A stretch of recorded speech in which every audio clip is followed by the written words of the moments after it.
नमस्ते, माझं नाव करुणा सूर्यकांत शेलार. माझ्या लग्नाला 15 वर्ष झालेली, तरी सुद्धा आम्हाला एकही अपत्य नव्हता.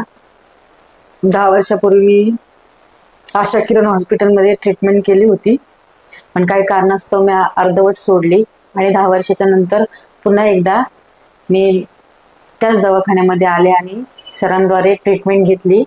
आपण 10 वर्षाच्या कालावधीमध्ये मला खूप काही असे प्रॉब्लेम्स आले, जसे प्रत्येक स्त्रीमध्ये येतात वयामानानुसार.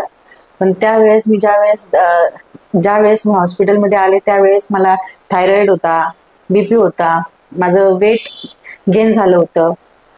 मला स्वतःवरच कॉन्फिडन्स नव्हता, तरी सुद्धा मग सरांनी ज्यावेळेस मला माझे रिपोर्ट्स वगैरे पाहिले, सगळ्या गोष्टी झाल्या, त्यावेळेस सरांनी मला शाश्वती दिली की नाही का, होऊ शकतं, तुम्हाला तुमचं बाळ होऊ शकतं. पती पत्नींना चांगलं आश्वासन दिलं आणि जी ट्रीटमेंट त्यांनी सांगितली ती ट्रीटमेंट आम्ही घेतली आणि अवघ्या फक्त 3 ते 3.5 महिन्यामध्ये आमची जी ट्रीटमेंट सरांनी दिली ती ट्रीटमेंट आमची सक्सेसफुली झाली आणि जानेवारीच्या पहिल्याच आठवड्यामध्ये आम्हाला बेबी कन्सीव्ह झाला आणि एक नसून ते ट्विन्स होते.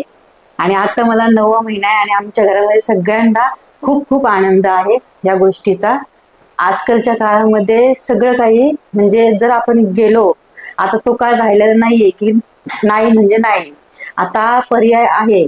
म्हणून माझ्यासारख्या ज्या महिला असतील त्यांनी सुद्धा हा पर्याय निवडावा अशी मी प्रत्येक स्त्रीला, ज्यांना ह्या दुःखातनं जातात त्या स्त्रियांना मी आवाहन करते. थँक्यू.